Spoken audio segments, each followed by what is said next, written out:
Have you ever wondered about that word heart-centered? Why people say it, why people use it in their business? What does it really mean?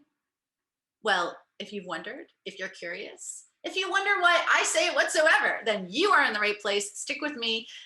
Let's talk about it.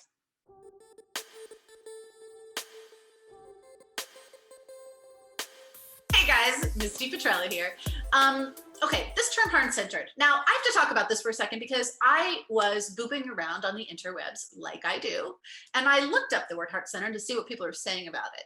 I read a blog post. I forget who wrote it because I would give her credit. And I don't mean to not give her credit. I don't even remember the name of it. But she disagreed with the use of it because every entrepreneur is heart-centered.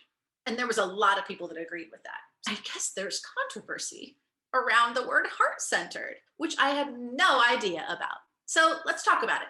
I think the word is very important because there are lots of different kinds of entrepreneurs. There's lots of different kinds of business owners.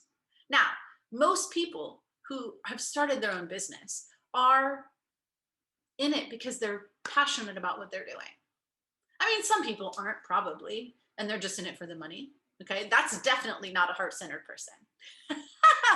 Okay, when I talk about being heart-centered, I mean it as a designation, not because some people are and some people aren't. If it resonates with you, then you are.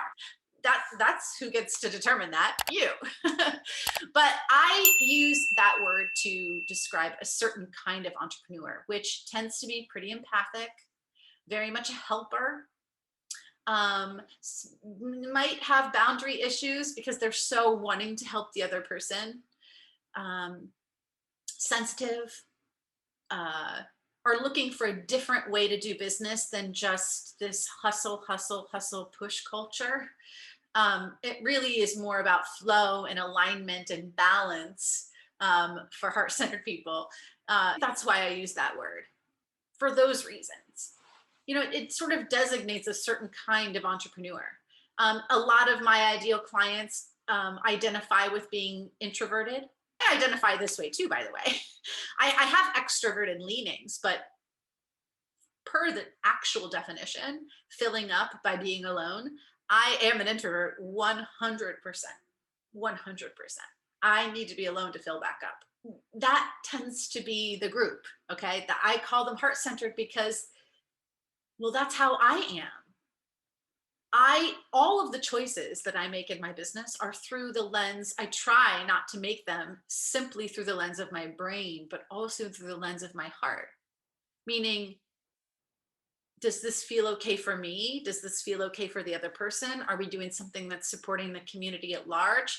Always looking for win, win, win, not just me win and who cares about everybody else. And I'm not saying people who don't associate with heart-centered feel that way. I'm just saying that the people who do absolutely do. Okay. That is why I say the word. And there's a lot of, I tend to work with coaches and healers and other, they do work in the world that is a service that helps other people transform their lives. Okay. And that could be anybody from a virtual assistant to another coach, to an energetic healer, to a tarot card reader, to do you feel? And that's how I group them. They're all heart-centered, smushy, empathic helpers. And in great part, this group does not set out to own their own business. As a matter of fact, if they didn't have to run a business, they probably wouldn't. If they could just be a healer in the world without a business, probably many of them would. Okay. So this group of people, that's why I say heart-centered. That's the way I feel about it too. I had to adapt the business principles that I saw floating around out in the world. I had to adapt them to my own style because I wasn't in alignment with that push and hustle culture. Like, scare tactics to get people to buy faster and, getting people in lack mentality or FOMO so they want to buy your stuff, or pushing yourself to the nth of your ability to keep going so that you can make that next dollar. That never, or sales tactics where you're like, really pushing people to buy even though they're telling you they're not ready.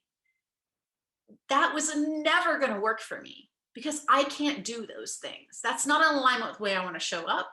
That's not in alignment with the people I want to attract. That's not in alignment with me in so many ways. It even feels icky to do those things. So I had to find another way. I had to create a sales system for myself that made me be so in love with being in the middle of it and offering it to people. I had to figure out a way to get visible for myself that felt okay so that I didn't want to shrink every time I did it. I had to figure out a way in my day to keep my energy going and take care of myself so that I would have enough energy to promote and do all these other things and be of service. That not all entrepreneurs think about it like that. But I had to, because these other ways of doing business were just never going to work for me. And I tried, I mean, if there's other business coaches out there talking like this, as a matter of fact, I actually know that there are. There's a whole bunch of other entrepreneurs that say heart-centered or speak through this lens. So for all those other business, those coaches talking about bringing love and business together, high five. Yes, sister, I love you. Or brother. I figured it out. So if you feel like heart-centered is a word for you, comment down below. I would love to know if I'm the only one out there who likes this word. If you don't, I'd love to hear from you too, because your opinion is just as valid. Did something like, if what I'm saying does not resonate at all, it's okay. I send you love in the world, and that's totally okay. But I'd love to hear what you think. Is this resonating with you? Do you consider yourself a heart-centered entrepreneur? What do you think? One of the things about being a heart-centered entrepreneur is making sure that you are getting the testimonials that you need so that people want to keep hiring you. And that process of getting testimonials, the social proof, is necessary. Most of us were not born knowing how to write a testimonial. So I have a very simple 4-step process, very simple process that helps you get the perfect testimonial from your clients each and every time. So check it out in the description below. All right, guys, thank you so much for joining in. I'll see you on the flip side. Bye.